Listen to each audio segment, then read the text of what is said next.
spécificité de la vie dans la divine volonté, une vie nouvelle.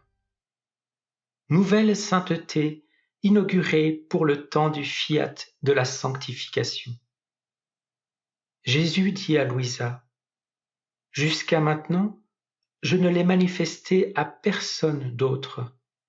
Tout au plus, ils ont connu l'ombre de ma volonté, la grâce, la douceur qu'elle contient.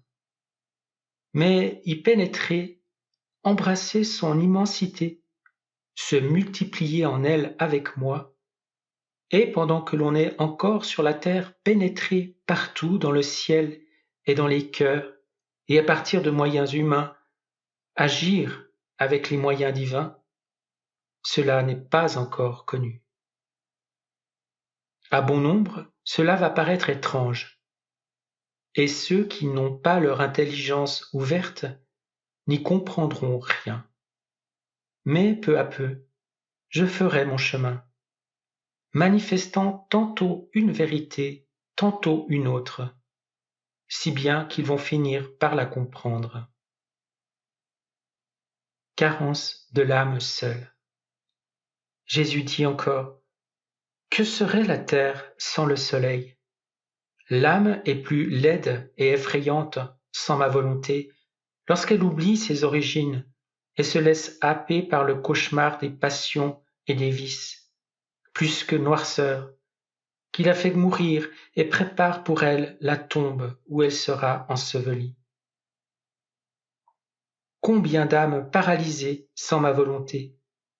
Quel piteux spectacle que les générations humaines, dont l'âme est presque toute paralysée, est dès lors irrationnelle, aveugle devant le bien, sourde aux vérités, muette pour les enseigner, paresseuse devant les œuvres saintes, immobile sur le chemin du ciel, parce que la volonté humaine, empêchant la circulation de ma volonté, forme la paralysie générale dans l'âme de la créature. Changement fondamental dans l'âme. Jésus dit encore, « Ma petite fille de ma volonté », c'est-à-dire Louisa, lorsque la créature décide de vivre dans ma volonté, tout change en elle. Notre autorité divine l'investit et nous lui accordons la domination sur tout. Domination de notre force, de notre bonté et de notre sainteté, et la domination de la lumière. Les cieux et la terre sont à elle de droit. Nous la plaçons dans une atmosphère de sécurité et de paix imperturbable.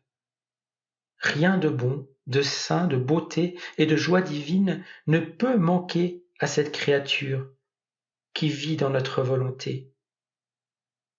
Dès lors, nous sommes attentifs à observer lorsqu'elle aime et quand elle travaille pour apprécier et sourire avec elle. La plénitude de la vie divine. Le don de la divine volonté constitue la plénitude de la vie divine en nous. Ceci consiste à donner la place d'honneur dans chacune de nos actions et dans toute notre vie à la divine volonté, pour qu'elle puisse régner et agir en nous. Au lieu de s'en tenir seulement à faire sa volonté, on tombe en amour avec la divine volonté au point de s'abandonner, de lui donner notre propre volonté et de se laisser posséder par celle de Dieu, qui vient combler les désirs et les inclinations de notre être profond. Jésus dit à Louisa, « Tu dois savoir que lorsque la créature accomplit ses actes dans notre volonté, notre amour est tel que nous centralisons notre être suprême en elle, de même que toutes nos œuvres. Mais alors que tout est centralisé en elle, la créature est centralisée en tous. Elle rejoint le centre de chaque chose créée. Les actions faites dans ma volonté sont nobles, divines, infinies comme ma volonté. Elles sont similaires aux miennes, et je les revêts de la même valeur, du même amour et de la même puissance. je les multiplie en tous et les étends à toutes les générations.